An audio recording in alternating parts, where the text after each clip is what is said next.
How's it going, YouTube? The 1MFP here. I hope you're all having a great day today. Today I'm reacting to an EP that was requested by a viewer. The artist goes by the name of Matt Maeson. I don't know if I'm pronouncing that properly. Maeson is M-A-E-S-O-N. The EP goes by the name of The Hearse.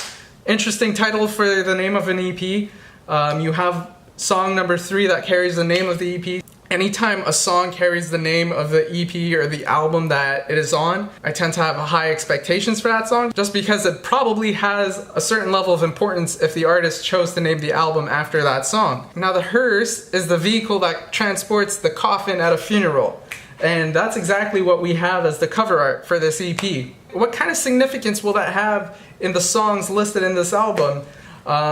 We will see.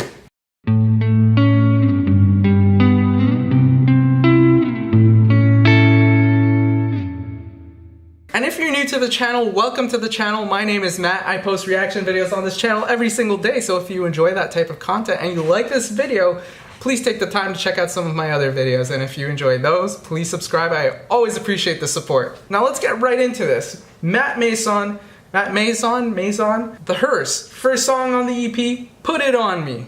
That's the name of the song.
Got some laughing going on here.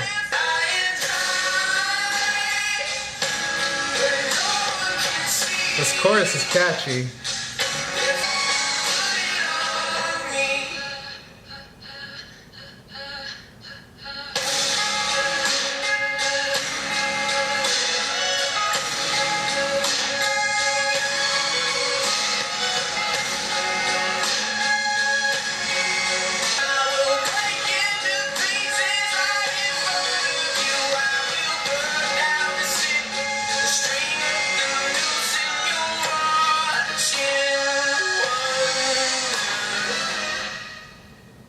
Huh.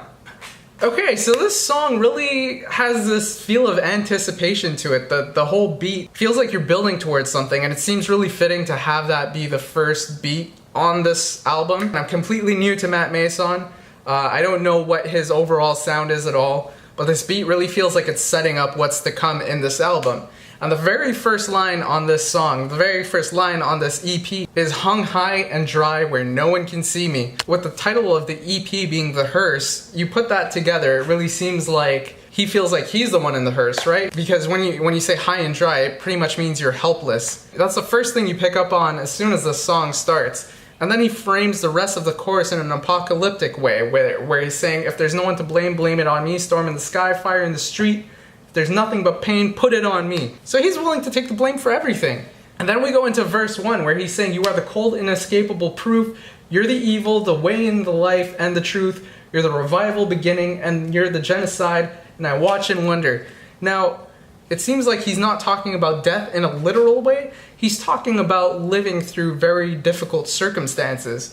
And then in the second verse, we take that a step further. I know that you never feel like I do, and I'd break into pieces right in front of you, and I'd burn down the city. So I feel like at this point, it seems like he's talking about a relationship. I don't know exactly what type of relationship. It could be romantic, it could be something else. But now at this point, it really seems like if you tie this into the first verse, He's talking about somebody who's making him go through things. His life has become whatever this relationship is. His life has been given a certain type of purpose, and that's where this revival beginning comes into play, because this relationship has become his life. And you're genocide. So at the same time, while this has become his life, it's also the death of him in a way, because his life has completely changed. It's no longer a life to him. It's storm in the sky, it's fire in the street. And then the third verse is essentially the exact same thing as verse 2, though it does leave you hanging. The same way I talked about this beat really feeling like it's building anticipation for what's to come in the rest of the album.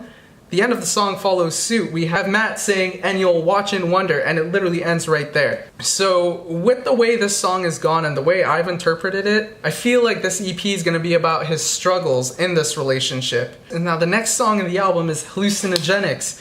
So I'm curious to see if that's going to be about this relationship being a drug in a sense that's making him hallucinate things. You know, he's seeing the world in a different manner than he used to. Or if it's about what he has to put himself through just to live in this life. So let's get right into it. Song number 2, Hallucinogenics.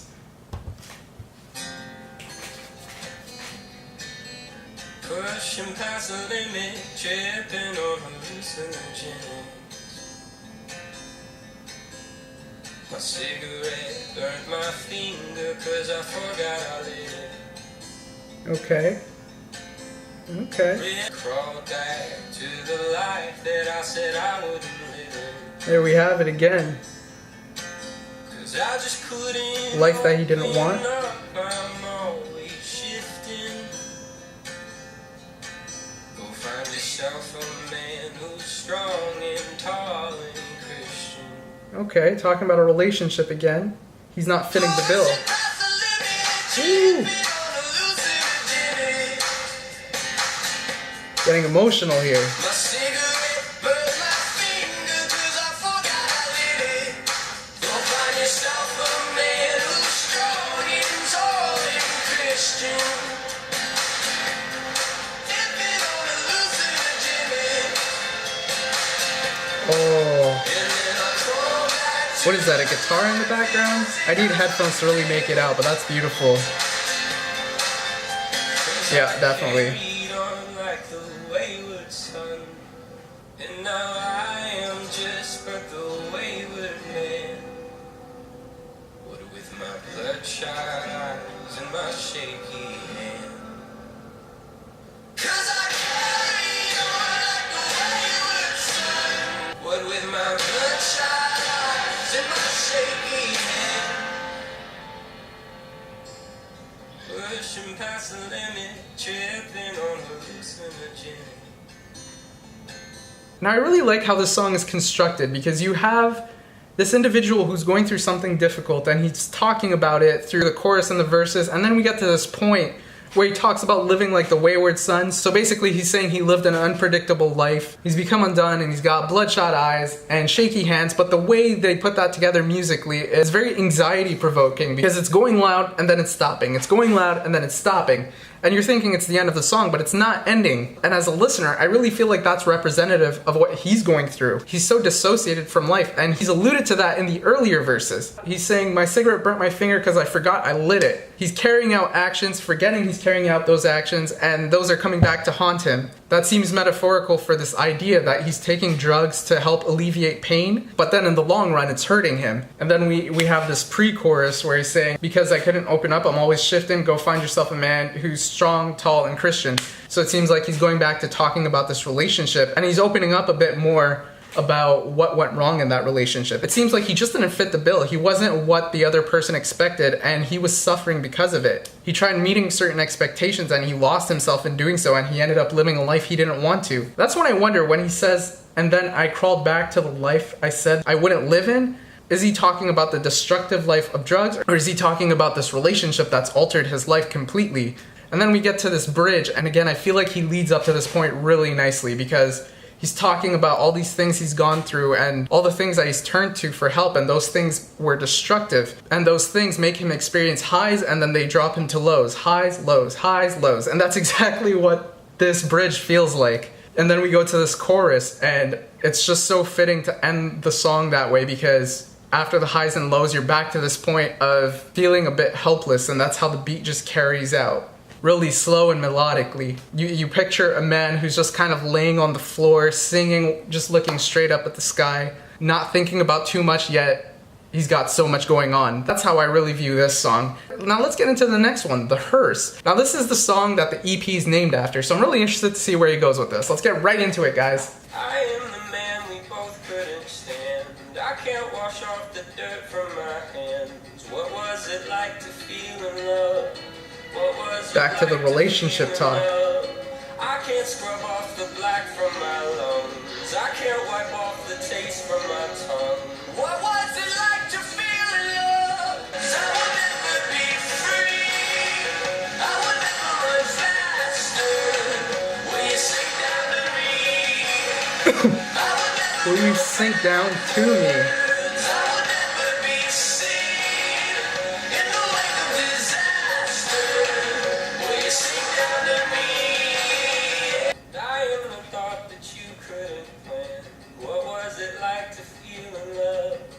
What was it like to feel in love? Go back to him being unpredictable. Something that's worse. I am the shadow driving the hearse. What was you? I will never So go he's the one back. driving the hearse. I will never be free. I will never Maybe the relationship is what's dead. will you sink down to me? Huh. In the wake of disaster, will you sink down to me?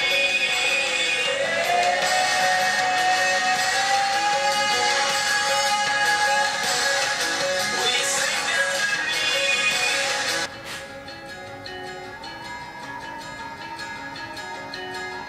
Beautiful guitar here. I will never go backwards. I will never be free. I will never run faster. Will you sink down to me? I'll be escape to something that's worse. I am the shadow driving the hearse. What was it like to feel in love? What was it like to feel in love?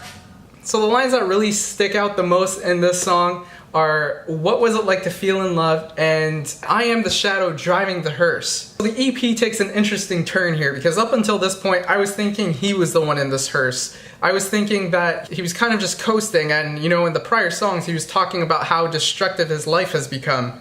In this song, he's talking about, I am the man we both couldn't stand. I can't wash the dirt off of my hands. I can't scrub off the black from my lungs. I can't wipe off the taste from my tongue. So essentially, the way I'm seeing this is, he's not happy with himself. This other person's not happy with him. He can't go back in time and change anything. That's something he really drives home in the chorus with, I will never go backwards, I will never be free, I will never run faster, will you sink down to me? So again, he's saying that he can't go back to what he was. He will never be free from the image that he's created for himself by doing the things he's done. I will never run faster. It seems like this is an addition to what we heard in the past song, Hallucinogenics. Go find yourself a man who is strong, tall, and Christian. These are things that he's claiming he is not. I will never run faster. It seems like he's saying, again, I will never meet your standards. And then we tie all of that up into, will you sink down to me? So he's saying he's beneath this person, and he's asking that person, will you lower your expectations for me? Can you live with all that I've done? And can you accept what I've become? Can you still love me? And that's when this, what was it like to feel in love line, that's when it really resonates, because I see this as him mocking the relationship altogether. He's saying that, what was it like to be in love with the person I was at the beginning of this relationship? What was it like being in love with the person you thought I was? I'm the escape to something that's worse. I am the shadow driving the hearse. It almost seems like he's trying to take this person down with him. He's trying to attract this person into the destructive life that he's living. That's part of what this relationship is. It's driving you to the grave. And that's the way I see this song. And with this song, again, being the song that carries the title of this EP, it feels like we've really established that this is about a relationship. And now it doesn't seem like this relationship is necessarily with a person. It seems like this relationship is more about the hallucinogenics that he's referring to in song number 2. And it seems like his relationship with that is also hurting other relationships, and that's what the Hearse is about. Now let's get right into song number 4, Cliffy. And I wanna let him know, but I won't this time. 'Cause I'm running real low and he's my supply. Are you still hurting?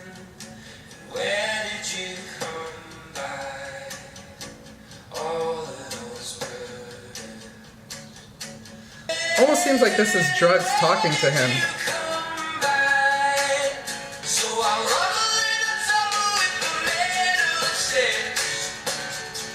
Wow.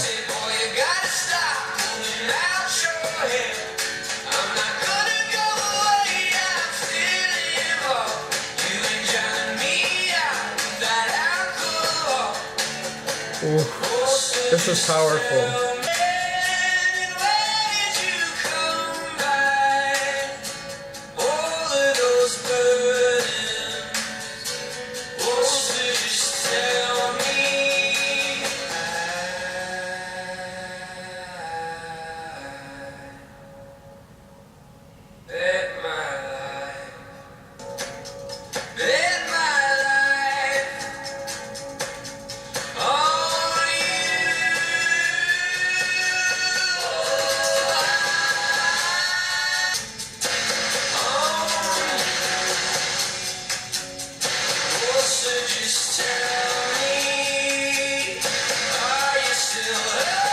Feels like we're reaching another point of climax here. Are you still hurting? Where did you come by? All of those burdens. Alright, so this song is called Cliffy, and there's only one mention of the word Cliffy, and it's the first word in the song. When I saw the title of this song, I was thinking of a cliff and a man who's maybe on edge, you know, somebody who's really at the edge and he's having some type of internal conversation. Now with this song, Cliffy seems to be a person, and there still seems to be some type of internal conversation. With the first verse, we have Cliffy's cutting close to the power line, but his daddy can't tell because he's just as high. And I want to let him know, but I won't this time because I'm running real low and he's my supply. This singer is conflicted between what he should do and what he feels like he needs. So morally, it would make sense for him to talk to this individual's dad and, you know, let him know how bad things are for him. But he's scared that if he does so, this individual's dad might cut him off. And if he's cut off by this individual's father, with him already being low on his supply, he's going to be at an even worse place. So he's not willing to even make that sacrifice. Then in verse 2, he's saying, I rumble and I tumble with the man upstairs. He said, boy, you gotta stop pulling out your hair. I'm not gonna go away and I'm still involved. You ain't drawing me out with that alcohol. So it seems like at this point he's having a bit of a divine intervention, and this positive force within him is saying, no, you're not gonna let this happen. No matter how hard you try to use these substances to drown out the voices, no matter how hard you try to ignore me, I'm not gonna let you make this decision in this manner. And that's what I really make of this song. You have this individual who's caught in this dilemma of doing what he feels is right versus what he feels he needs to do for himself. And he's leaning towards being selfish, but then he's pulled towards positivity. And the next song on this album is called Unconditional. So with a name like that, I'm thinking that the topic will be unconditional love, and with the types of lyrics we had in this past song in Cliffy, especially the I'm not gonna go away, I'm still involved, you ain't drowning me out with that alcohol, it feels like this next song is really going to take a direction of this internal presence or this positive side of his soul, or perhaps this divine being he's having this dialogue with in Cliffy. It feels like this next song is going to be about the unconditional love that that person has for Matt Maeson. So let's get right into it. Song number 5, Unconditional.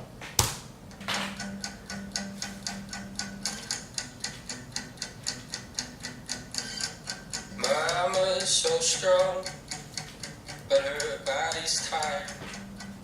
But she jumps up to hug me when I come home. And Dad hates the smoke, but he chews tobacco. And he taught me to find God on my own. And Kendall is no stranger to trouble. But her boys are gonna love that crazy song. Oh, and Brittany's still scared from Afterbanner.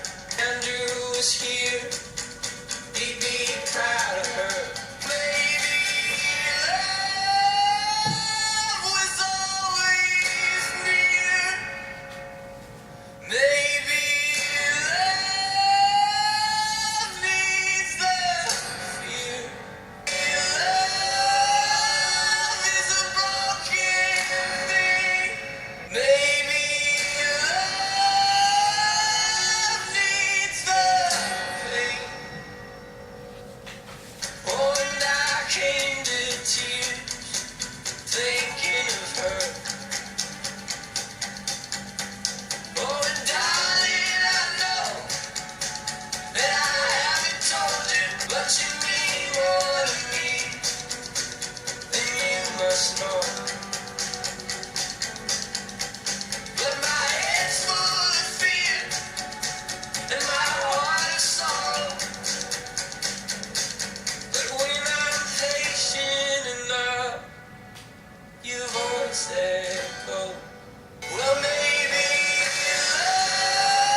nice.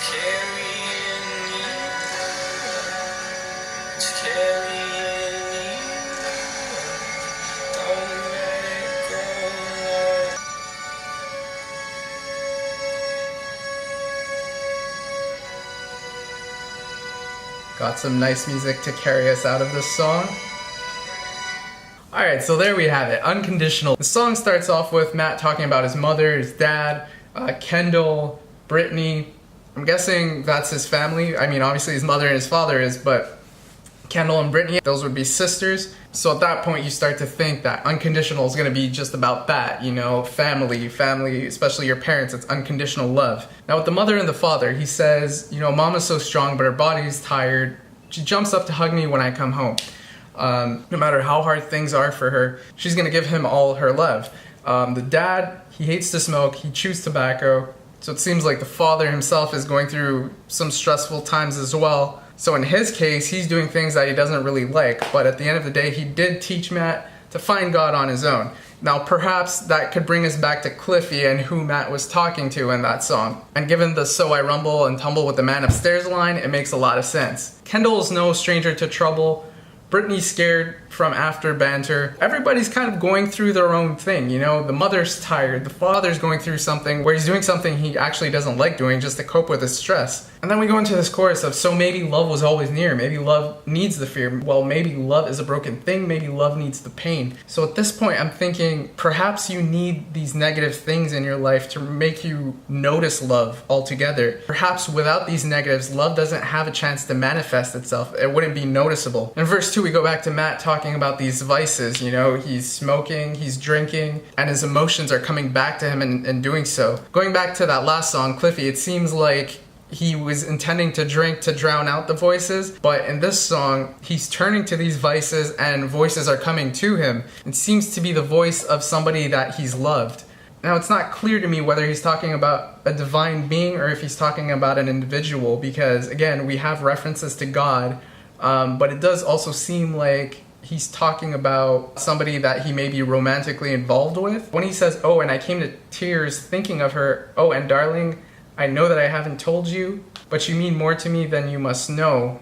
So is darling the same person he's referring to with the word her? So, and I came to tears thinking of her, then he's talking to this individual, her, and he's saying, darling, I know that I haven't told you, but you mean more to me than you must know. It would make sense for him to be talking to the same individual he was talking to in Hallucinogenics. Perhaps he's come to a different point where his mind is a little bit more clear. After what we went through in Cliffy, perhaps he's allowing different voices in and he's seeing his life in a different light. Perhaps everything's not negative anymore and he's willing to have a little bit more positive dialogue. So instead of saying, come down to my level, now he's saying, you have no clue how much you mean to me. I'm still in a negative space. My head's full of fear. My heart's full of sorrow, so I'm still going through a lot. When I'm patient enough, when I take the time to really just sit down and breathe, your voice echoes. So this person is definitely very important to the singer. And then we go back to this chorus again. So he's realizing how much this individual means to him because of the fact that this person's voice is in his mind when he's going through all of this negativity. Without the negativity, maybe he wouldn't realize how much this person means to him. Maybe he would just see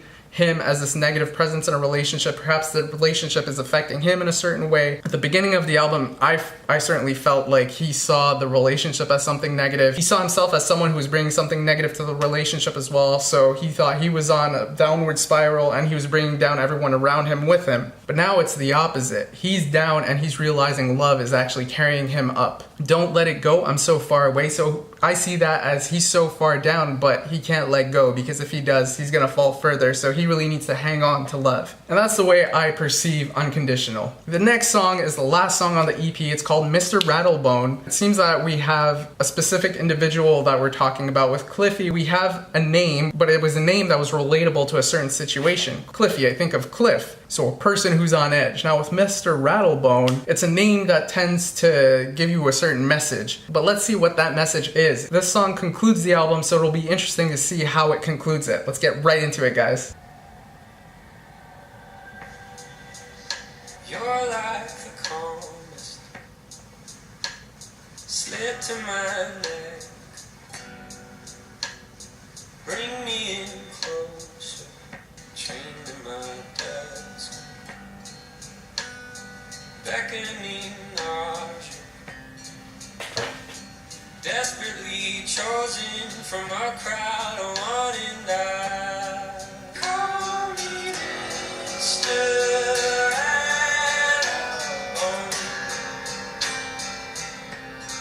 Holy Ghost to haunt your home. They don't know you like I know. Call me Mr. Animal. That's right, for the drum.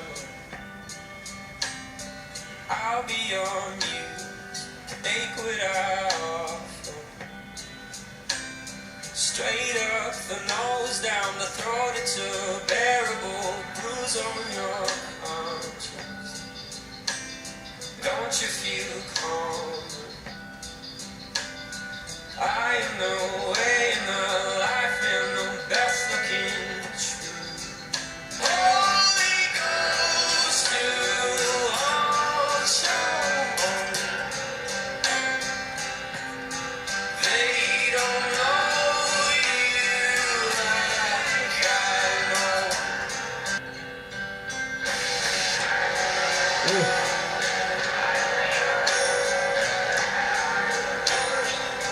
This feels dark again. What?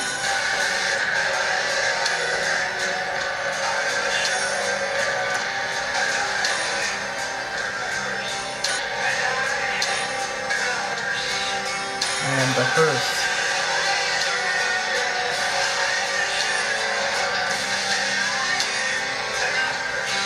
I am the driver, I am the Hearse. I can't tell what that middle is. Shadow. Wow, that's how we're gonna end this album.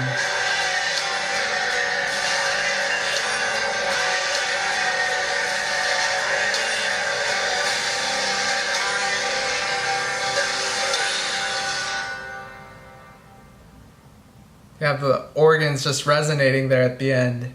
Wow. Okay, there we have it. The Hearse EP by Matt Maeson, Mr. Rattlebone. We're introduced to this character, Mr. Rattlebone. Call me Mr. Rattlebone. Now the first verse to this song, I wasn't exactly sure where he was going with this. Then we get the chorus, call me Mr. Rattlebone, Holy Ghost who haunts your home. They don't know you like I know, call me Mr. Rattlebone.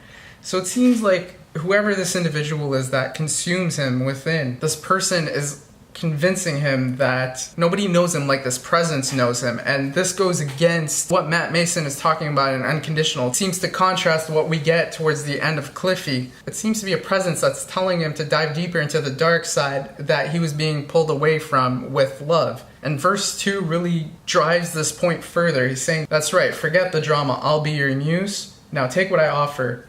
And this is where it seems like he's going back to talking about what he was talking about earlier in the EP. Substances. It's a bearable bruise on your conscience, but don't it feel good? So again, in Cliffy, we're talking about the fact that he's starting to feel guilty about the fact that he's thinking about the substances he needs to feel good instead of actually helping somebody else. He's starting to feel selfish. So this darkness is trying to convince him that the dark side will provide him with the best possible outcome for his life. And then we go back into the chorus and we have this outro. And the outro is a bit difficult to make out at first.